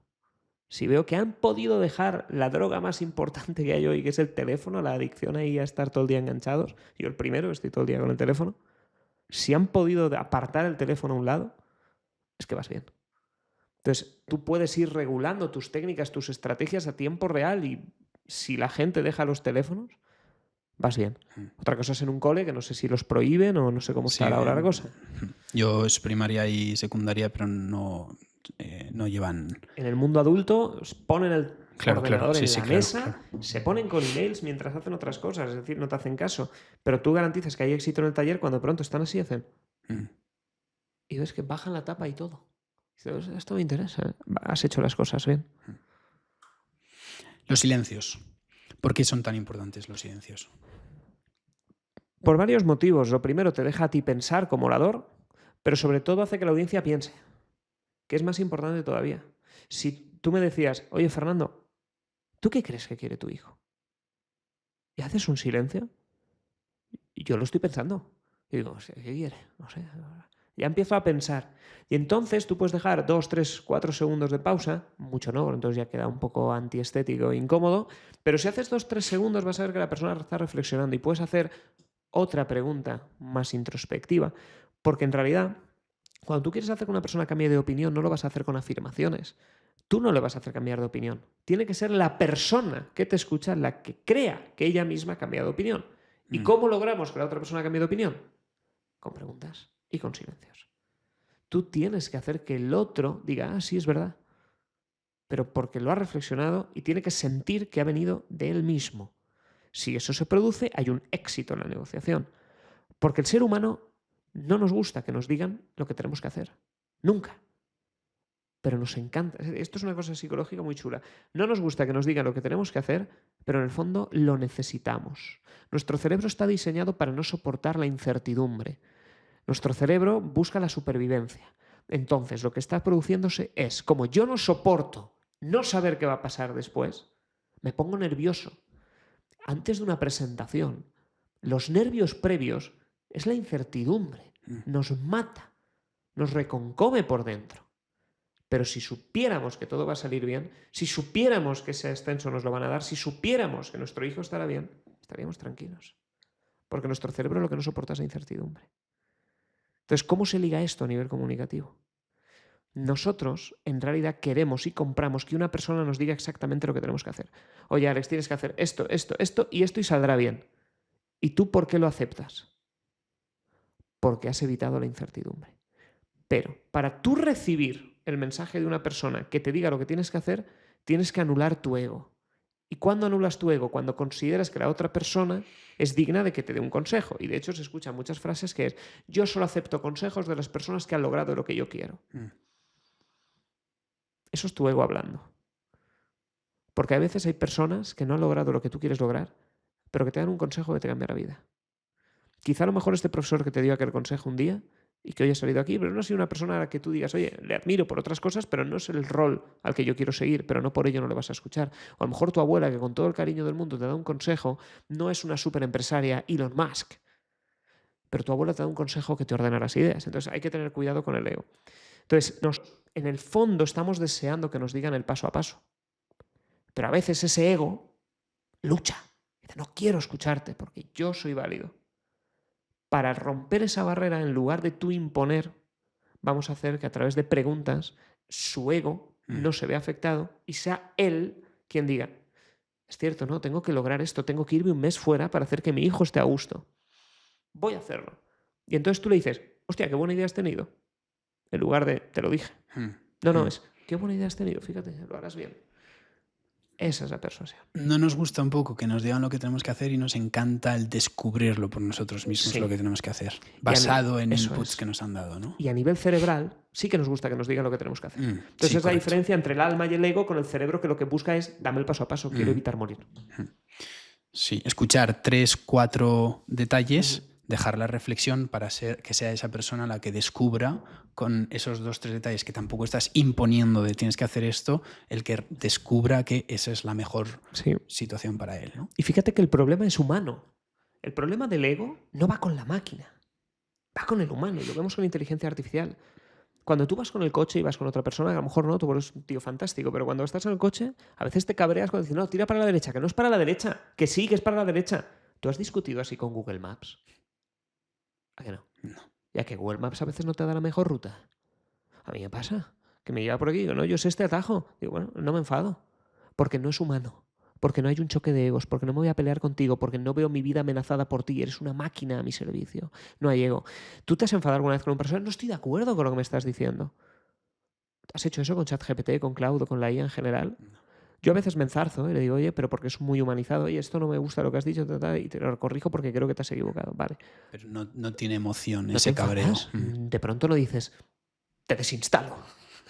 Para la mierda. No. Pero es un componente humano. Y se hizo un estudio muy interesante que hablaba de cómo el ser humano es capaz de joderse a sí mismo con tal de que al otro no le fuera bien. Entonces cogieron un ordenador y fue por fases. Cogen a una persona y le dicen, vale, vas a un ordenador, enciendes el experimento y es como un juego de póker, un juego de azar, donde de pronto aparece una ventanita y te dicen, vale, tienes un intento. Si tú aceptas esto, se cumple. Si no lo aceptas, no se cumple. ¿Y cuál era ese cumplimiento? De pronto aparece una pestañita y te dice, hola, soy la máquina. Hemos hecho un sorteo y si aceptas, tú te llevas $2 y yo me llevo $98 de 100 que hay disponibles. Y entonces, tú decides. ¿Lo aceptas o no lo aceptas? Si no lo aceptas, nadie se lleva nada. Ni la máquina ni yo. Pero si lo aceptas, yo me llevo $2. Entonces, ¿qué hacían todas estas personas? Es una máquina, me llevo $2, mejor. Cuando se ponía un humano en la ecuación, cambiaba radicalmente. Si la persona, imagínate tú y yo, tenemos $100, tú dices, no, Fernando, yo me voy a quedar 70 y tú 30. El mejor resultado del experimento es aceptar los 30, porque si no me voy sin nada. Pero en ese experimento se demostró que yo prefiero no aceptar los 30 para que a ti te jodan y no tengas 70. Cuando yo habría ganado 30 y me da igual lo que tú ganes. Wow. El tema es el ego, con la máquina. El experimento iba más o menos así, lo habré formulado más o menos mejor. Pero era esa situación. Cuando es con una máquina no nos enfadamos, cuando es con otro ser humano entra el ego. Y por eso tenemos que jugar muy bien con las negociaciones, para hacer que el otro descubra que aceptar los 30 es bueno, no tú decírselo. Qué interesante. Me viene muy bien porque quiero hilarlo, esto del ego que estás diciendo. Considero que a la hora de comunicar y a la hora de ser interesante, se puede ser interesante de 2 maneras. Tú puedes ser interesante hablando, contando una historia, comunicando tú, cuando tú eres el personaje principal y el que eres el que está contando esa historia que todo el mundo está escuchando por X motivo. Pero hay momentos en los que tenemos que desapegarnos del ego y pasar a un segundo plano. Entonces tú puedes seguir siendo interesante cuando estás en un segundo plano y es, creo, haciendo una escucha activa. Yo puedo escuchar a alguien de manera activa, la otra persona estar hablando durante 1 hora y contarme sus cosas y así, y al final esa persona que ha soltado todo su discurso se va y dice, oh, Alex, un placer hablar contigo, qué majo eres, o Fer, ha sido un placer hablar contigo. Y lo único que ha sido él, que ha estado hablando y tú le has dado estas herramientas para caerle mejor, gustar más y que se vaya con esa idea en la cabeza de qué majete. ¿Cómo puedo hacer una buena escucha activa? forzándote a escuchar de verdad, que esto es duro. Siempre queremos dar nuestro punto de vista. Y hay una regla que es el principio de Pareto, que es lo máximo que tienes que hablar en una conversación es un 20%. O menos. Wow. Entonces tienes que lograr que el otro hable el 80%. Eso es una barbaridad. De 1 hora vas a ver que la persona tiene que estar hablando una cantidad de minutos exagerada. ¿Cómo vas a hablar tú a lo mejor 10, 15? Es brutal. Entonces, ¿cómo logramos eso? Con preguntas y sobre todo profundizándote en cada una de sus experiencias. Si te habla de algo, tú interésate por ese algo.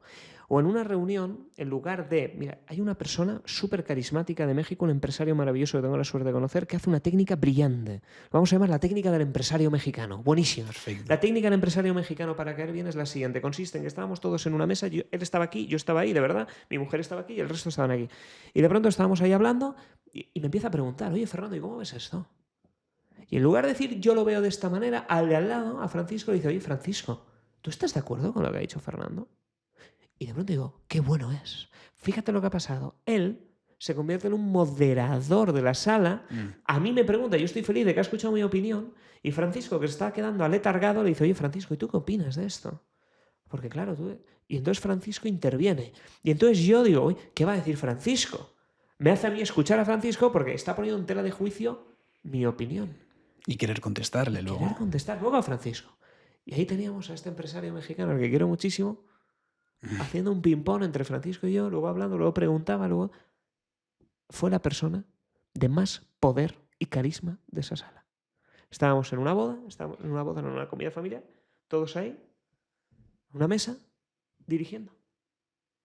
Una reunión de domingo. No habló, no fue el que más habló. Luego contaba sus historias y todos escuchando. Pero dirigió y se notaba. La persona de poder era ese empresario mexicano. ¿Cómo? Poquito a ti, poquito allá. Porque no llevaba todo su terreno. Pues mira, Alex, a mí me ha pasado. No, si hay un segundo, oye, ¿a ti qué te ha pasado parecido? ¿Tú te has vivido alguna experiencia? Dando el protagonismo a todos, liderando, haciendo que todos estén felices. Un ejercicio entiendo que se puede hacer con esto es cuando vamos a pensar de, pues yo viví esto, pues yo hice tal, ya reformular esa historia que tú vas a contar en una pregunta para que sea la otra persona la que intervenga. Eso es. Cuando te nazca decir, oye, yo quiero contarte esta historia, pregúntate, cállate. ¿Te puedes callar? Sí, cállate, entonces. Y luego una frase es, tienes que hablar menos de lo que tu ego quiere. Si tú quieres hablar, cállate. Tu ego quiere hablar, cállate. Esa es la clave. Qué importante el callarse a veces. Oh. Es lo que funcionaría. Tú quieres caer bien a los demás, cállate. O sea, lo más duro, que esto a veces choca cuando lo explico, es que la gente por su ego dice, no, pero es que entonces, ¿para qué voy a una conversación? Digo, caray, tú lo que quieres es un psicólogo gratuito. Quieres soltar tus rollos aunque no te escuchen. Sabes que la otra persona no te está escuchando y que le da igual lo que digas. Es más, a lo mejor lo que le dices le va a despertar envidias. Le va a despertar ganas de que te vaya mal. Cállate. Entonces, bueno, es aburrido. Y una persona me hizo una vez una pregunta que era, vale, entonces, ¿qué aburrido todo si solo escucho? Digo, no, una conversación es aburrida, pero por tu culpa. Me dice, ¿cómo es eso por mi culpa? Digo, sí, porque no estás haciendo la calidad de preguntas suficiente. Cuando tú te vas a una reunión familiar, que a veces pasa, donde dices, oye, ¿qué hablo yo con esta gente? Si mentalmente están en distintos planos, tenemos intereses diferentes. Toda persona tiene sus cosas. Entonces, cuando a veces estoy en una reunión, una comida, a mí me pasa que no todo el mundo está con la mentalidad concreta que tengo yo. Entonces digo, ¿cómo conecto yo con esta persona? Digo, vale, a mí qué me gusta saber, el storytelling, me gusta conocer cómo se construyen historias, cómo cuentan el drama. Voy a meterme en sus dramas. Entonces, una cosa que nos gusta a los seres humanos es contar nuestras miserias. Nos gusta contar lo malo, cómo hemos sufrido. Entonces, cuando una persona empieza a sufrir, me pregunto, hostia, ¿cómo lo llevabas? ¿Y cómo fue? Ostras, ¿y no fue difícil? ¿Cómo fue esa sensación? ¿Cómo fue ese reencuentro por primera vez entre tú y tu pareja? Ostras, ¿y qué sensaciones? Y ves que la persona está encantadísima de contarte con todo detalle y yo estoy viendo cómo lo cuenta, cómo lo analiza, me meto en la historia, me encanta conocer, es como una telenovela y me engancho a entender estas historias. Es chulo. Qué bueno, es muy interesante. Y el storytelling, un mundo. ¿Qué es para ti el storytelling, Fer? El storytelling, lo que pasa es que lo llamamos storytelling, es un anglicismo que a veces vende mejor, Sí. pero es contar historias. Realmente es ser un contacuentos, saber contar historias de la manera adecuada para hacer que a la gente le interese. Entonces, los anglos, que son muy buenos en el marketing, es storytelling, ¿ya? Y lo venden como una estrategia. Vale, esto ha estado toda la vida. Jesús era un contador de historias. Jesucristo, para mí el mejor orador de la historia de la humanidad, cuyo mensaje sigue vivo hoy, por eso es el mejor orador de la historia de la humanidad, contaba historias, era un genio contando historias, era buenísimo. La historia del buen samaritano, el hijo pródigo, todas las parábolas que Jesús contaba eran historias maravillosas. Entonces, así es como tenemos que contar historias. Porque las historias es lo que la gente recuerda. Nosotros vamos por la vida queriendo transmitir un mensaje dando la moraleja. Pero la moraleja no te la compran. La moraleja no es lo que vende. Lo que vende es la historia, lo que queda anclado es la historia, el concepto, el recuerdo. Entonces, por eso es bueno contar historias. ¿Y cómo puedo hacer para ser interesante contando esta historia? O sea, yo puedo contar una historia, y esto lo vemos en un grupo de amigos, por ejemplo, no es lo mismo que te cuente la historia graciosa que ha ocurrido el fin de semana pasado en fulanito o fulanita, porque fulanita es mucho más graciosa que fulanito, y con fulanita te meas de la risa, pero con fulanito es como que empieza a contarla y luego tiene que seguir fulanita para hacerla graciosa, ¿no? ¿Cómo puedo yo mejorar ese storytelling o el contar las historias? Es que estoy pensando en el anglicismo. Tú eres profe de inglés, estás exento. Se me hace muy difícil, se me hace más difícil porque es algo que Sí. casi digo a diario. Entonces, ¿cómo puedo yo contar historias de la mejor manera posible? Lo primero, quitándote de la cabeza que tienes que lograr un resultado con la historia. ¿Por qué cuando a veces contamos una anécdota la empezamos a cagar? Porque queremos hacer reír. Entonces, queriendo hacer reír, nos ponemos nerviosos para ver cómo decimos exactamente la historia para provocar la risa. Tenemos que ser naturales, pero hay una serie de órdenes y pequeños trucos que nos van a ayudar, ya sea fulanita, que es muy buena contando historias, o menganito, que es un poquito más malo. Regla número 1. Tienes que contarla desde el medio. El arco narrativo tiene que empezar desde el medio, con el drama. Vale. Entonces, oye, cuéntanos. Y decir algo como, hace 3 meses me juego el divorcio con mi pareja. Coño, ya has metido el drama. Has empezado de cero, estás ahí de 0 a 100. Eso es buenísimo. Cuando tú cuentas una historia, es decir, cuenta el caso tuyo, no, y pasó esto con Mengano y me amenazó de muerte. ¿Cómo que ha pasado? Vale. Ya está. Recuerdo, mira, todo esto empieza. Entonces empieza con lo potente al inicio. El inicio, vimos una era TikTokificada. Es decir, estoy todo el mundo pensando está que ahí es enganchado. el vídeo de YouTube. ¡Pam! Ve directo al tráiler. Vendes la frase potente al inicio. Y estuve a punto de acabar 3 veces. De hecho, acabé 3 veces en el hospital en el año 2023. Porque no supe controlarme. Y de pronto, ¿qué pasó? Mira, todo empieza cuando. Una vez llamas la atención con el punto más dramático, empiezas a contar. ¿Dónde falla la gente? Se aprende mucho los errores. Ay, mira, recuerdo cuando empecé. Y empiezan a contar unas barbaridades. Que si recuerdo aquello, recuerdo lo otro. No, pero fíjate, ¿cuándo empezaba? Ya has perdido a la gente. La gente tiene que sentir el drama y la tensión desde el inicio. Y una vez lo tiene, va a querer escucharte. Nos encanta empezar a narrar el contexto. Nos encanta la situación de no, pasó esto y aquello y estaba en este lugar. No, fue en aquello. Le da igual a la gente. Lo que necesitamos es conexión inicial y luego, cuanto más breve posible, la presentación de personajes y contexto. Vamos a desgranar una parábola de Jesús. Son los 4 pilares del storytelling. Jesús, ¿cómo lo hacía? ¿Eran personajes complejos o simples? Simples. Muy simples. ¿Por qué? Porque nosotros tenemos que hacer que la audiencia sea capaz de visualizarlos e imaginarlos. Todas las historias que hemos contado, un profesor, un amigo, una pareja, un empresario mexicano, todo el mundo puede visualizar un estereotipo, una imagen de esta persona.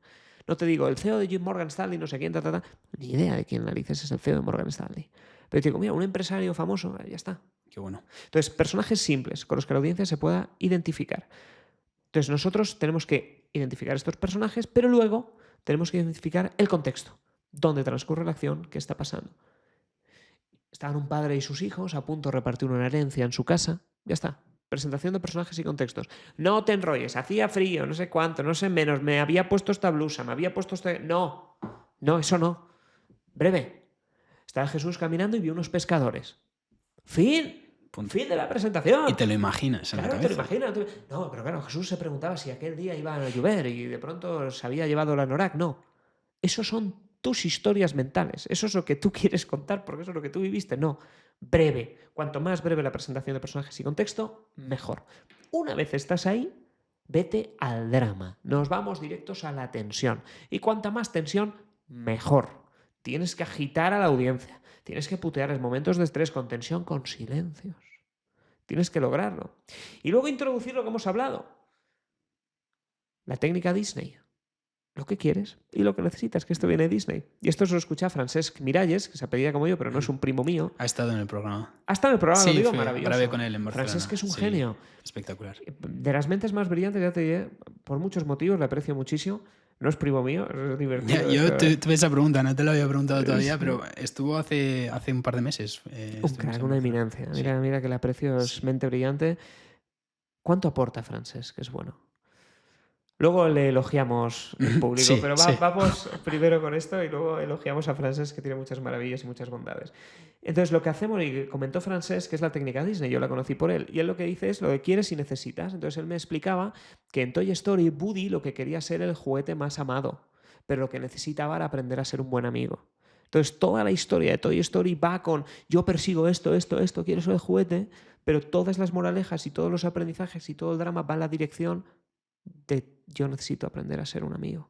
Hay un amigo en mí. Entonces, toda la canción... Claro, a mí me conta esto Francesc y digo, ¡pum! Me cambió todos los discursos. Por eso le amo tanto. Es De un hecho, genio. Woody se pierde, ¿no? Por intentar se conseguir pierde. a Buzz y lo secuestran, no sé qué. Fíjate. Se pierde, lo pasa mal, no lo logra. Sus amigos de toda la vida lo desprecian. Entonces está obteniendo lo contrario a lo que él quería.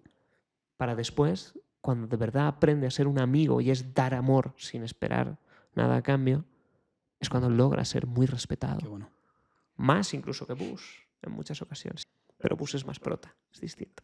Muy chulo. Entonces, en esa definición nosotros en la historia es, oye, yo quiero lograr esto, pero ¿qué necesito obtener? Y eso es un hilo narrativo muy potente y muy chulo que tienes que introducir con cierto drama para después que haya una moraleja. Muchas veces pecamos de colocar la moraleja al inicio y querer decir lo que queremos de primera mano. No, cuenta la historia, mete el drama, mete la tensión y por último la moraleja. Qué bueno. Qué bueno. Mucho aprendizaje de esta conversación, Fer. Estoy analizando un poco todo. Pero está por esto es una masterclass. Es una fíjate. masterclass, sí. He venido con ganas de dar mucho valor aquí. Lo estás haciendo, lo estás haciendo.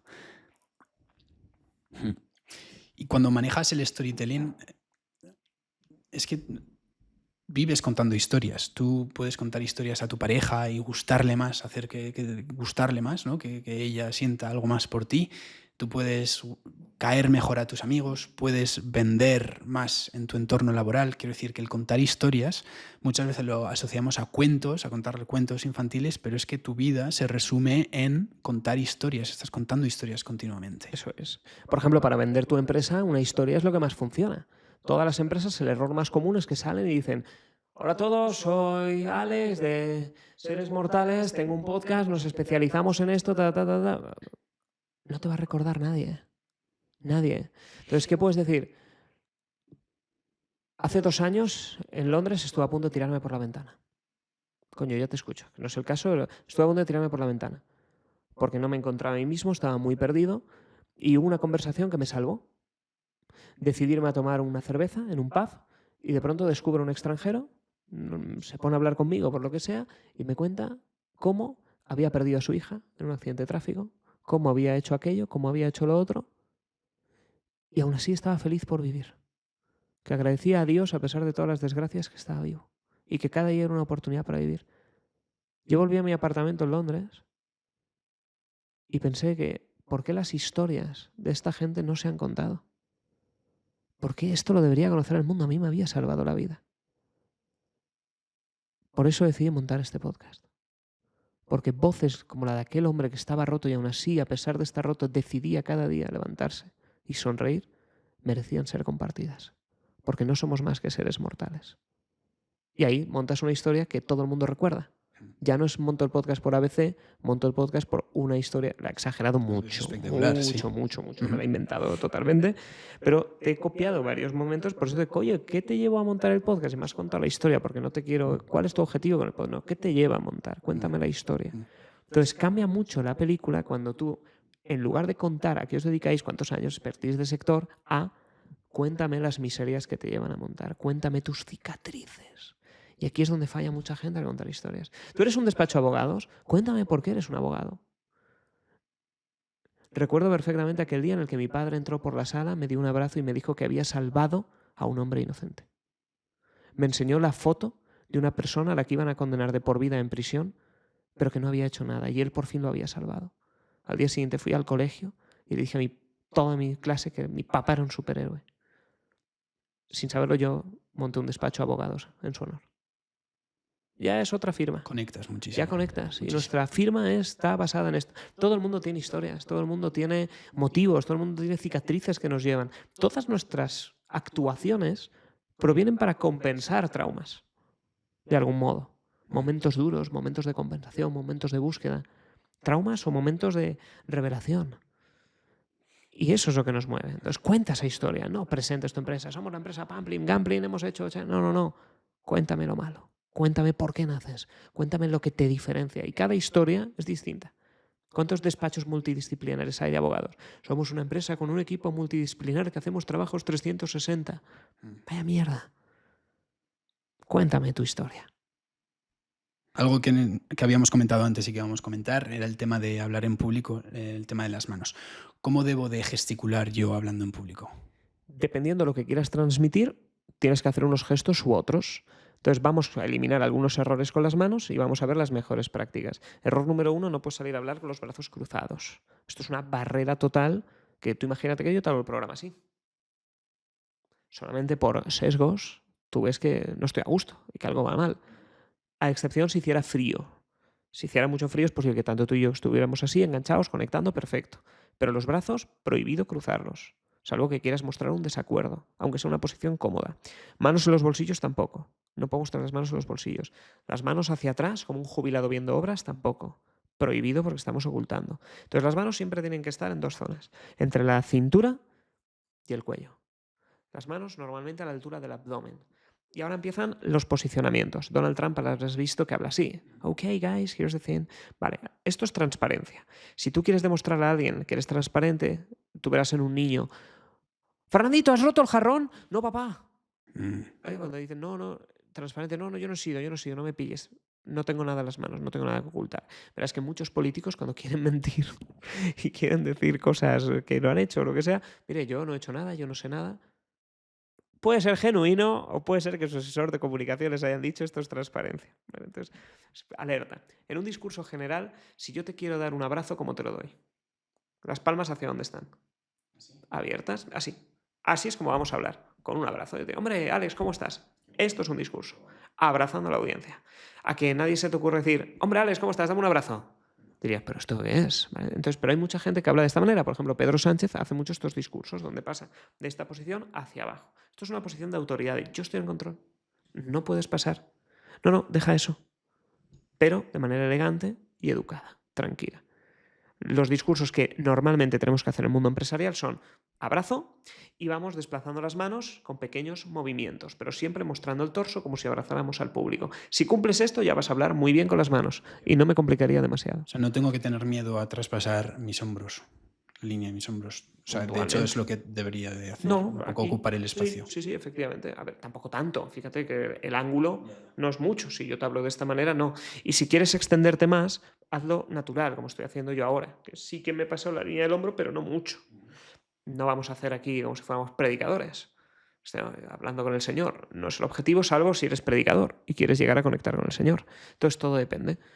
En comunicación todo depende. Si quieres marcar autoridad, puedes hablar de esta manera, yo estoy en control, o yo te exijo que hagas esto. Cuidado con este gesto que es muy común, la gente cree que no lo hace, pero lo hace al comunicar. Y yo os digo una cosa, ¿qué vamos a hacer con...? Cuidado, porque este es un gesto muy agresivo de autoridad. Abrimos, el abrazo es la clave. ¿Sabes lo que le digo a los alumnos? Que escuché por ahí, que cuando tú señalas a alguien, tienes que tener mucho cuidado porque hay 3 dedos señalándote a ti mismo. Entonces, o sea, señalar muy agresivo. Muchísimo. Muy agresivo. Manos así hacia abajo, como has comentado que suele hacer Pedro Sánchez. Autoridad, pero una autoridad controlada de, oye, todo está todo bajo control, con lo cual es, yo te cuido, yo soy papá, yo te vigilo. Oye, hijo, no te preocupes. Yo a mi hijo le diría, no te preocupes, Fernando, todo va a ir bien. No diría, no te preocupes, Fernando, todo va a ir bien. Porque no, yo quiero marcar autoridad. Yo estoy en control. Oye, yo vigilo. Su hijo se pondrá bien, señora. Depende de cómo lo enfoques, va en una línea u otra. Entonces hay momentos de discurso, por ejemplo, la empresa está pasando por un momento complicado, estamos tomando las medidas adecuadas y ahora vamos a dar algo positivo. Y el futuro es prometedor. Te acabo de cambiar las palmas hacia arriba en un abrazo. Te incluyo en el futuro es prometedor. Vamos a tomar las medidas. Sé que es una situación difícil. Está controlado. Está controlado, sois buenos. Vamos a disfrutar de los próximos años porque vamos a ver las ventajas. Entonces, dependiendo del momento y de lo que quieras decir, haces una cosa u otra. Por tanto, no es que sea bueno o malo o sea un error. El error es utilizarlo cuando no toca. Depende del contexto. Qué bueno. Qué bueno. ¿Hay algún, para finiquitar, hay algún error muy común de la gente hablando, el moverse así? Como has dicho un poco, la figura del T-Rex. Sí, a ver, la figura del T-Rex, por ejemplo, hoy los dos hemos hablado como T-Rex. Y no es malo. Porque ¿cuál es el encuadre? ¿Cuál es mi centro? Nuestro centro hoy, en una conversación donde tenemos una mesa alta, las manos tienen que estar aquí. Pero esto es lo mismo en cámara.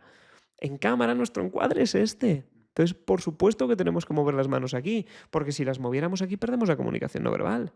Entonces, todo depende del contexto.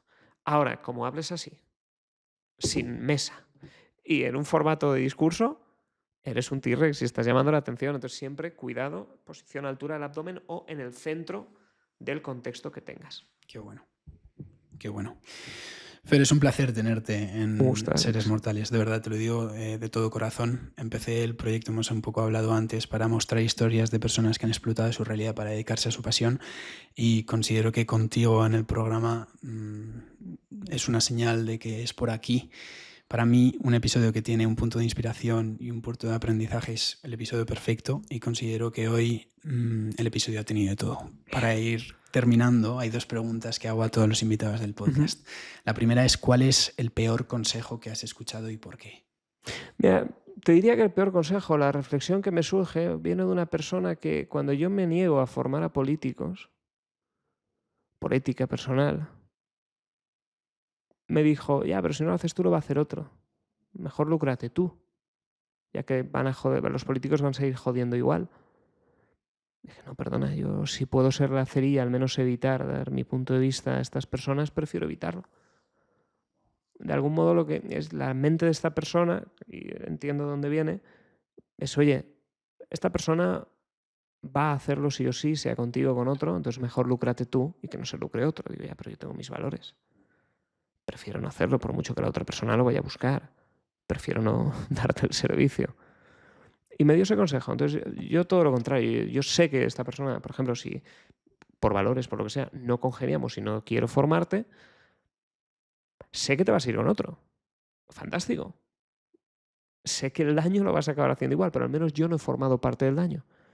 Entonces, el consejo que me daba era, no, da igual, lúcrate, porque el daño se va a producir igual. Digo, bueno, o no, pero yo al menos prefiero no formar parte de esto. Seguir alineado con tus valores. Y seguir alineado con mis valores.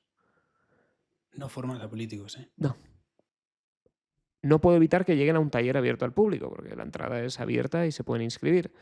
Pero cuando luego me piden formación uno a uno, les digo, oye, mira, te agradezco que hayas contado conmigo, pero la parte política no entra dentro de mi ámbito de actuación. Esa línea roja que tengo.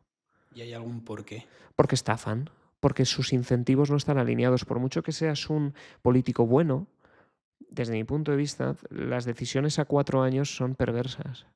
Porque estás orientado por el corto plazo, por las ayudas, por los beneficios, y vas a querer comprar tu voto. Y encima tienes el poder para comprarlo y generar recursos que el ciudadano te pague. O sea, el ciudadano pierda y le robes el dinero al ciudadano para que tú lo repartas a cambio del voto. No me gusta, y lo hacen todos.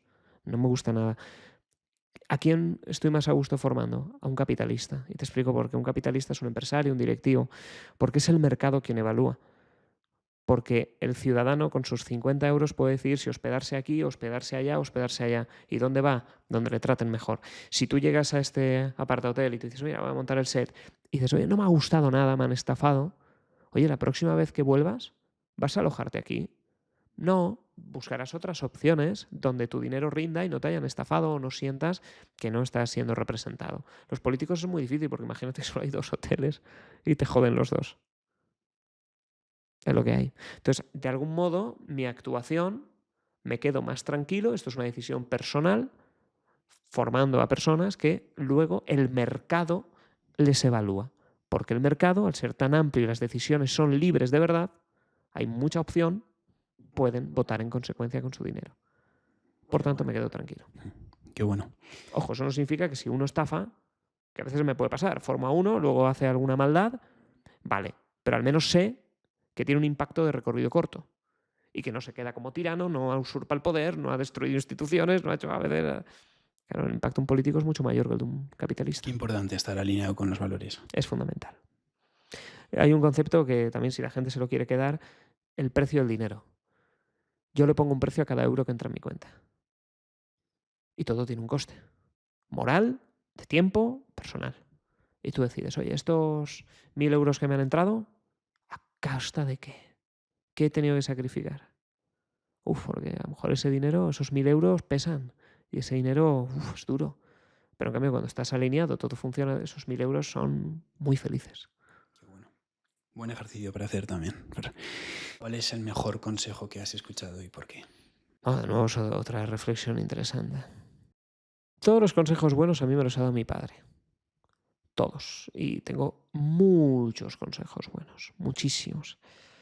Pero hay uno que me ha venido a la cabeza que no es un consejo en sí mismo. Es una reflexión. Cada vez que termino un taller, me llama mi padre y me dice, ¿cómo ha ido? Digo, bien. Dice, vale. Pero dime la verdad. ¿Cómo te has sentido? ¿Cómo ha ido? ¿Qué te ha parecido? Sensaciones. Cuéntame. ¿Qué ha pasado? ¿Qué cambiarías? Cada taller, hasta la fecha. Tengo esa suerte. Y el consejo que interpreto de aquí es siempre cuestiónate a ti mismo. Siempre pregúntate, en lugar de no te quedes en la superficie, es ¿qué te ha ido? Bien, bien, sensaciones bien. No, pero ¿y tú cómo te sientes con esto? ¿Qué ha pasado? ¿Cómo te sientes con cada actuación que haces? ¿Estaba alineado con lo que pensabas? ¿Era lo que creías? ¿Crees que lo puedes mejorar? Y me pregunta, indaga, pero seguro, ¿y qué ha pasado? Todos los talleres, tengo ese privilegio. Entonces, de algún modo, eso es lo primero que me ha venido porque creo que es un gran consejo y que no solo se aplica a la parte profesional, sino que se aplica a la personal. Y es, pregúntate constantemente qué tal estás, cómo te sientes, qué te ha parecido, cuál es tu emoción respecto a lo que acaba de suceder, qué cambiarías, qué personas no te han encajado tanto. Ve preguntándote y entonces irás escuchándote a ti mismo. Qué bueno. Y fíjate que haciendo esa reflexión puedes determinar el coste al precio de cada euro que entra en tu cuenta, que es como Eso es. Qué bueno. Un gusto tenerte, Fer. Ha sido una conversación que te agradezco mucho que hayas sacado el tiempo para tenerla y no solo tenerla, sino llegar a esta profundidad a la que creo que hemos llegado. Así que muchas gracias. Gracias a ti por invitarme. Gracias.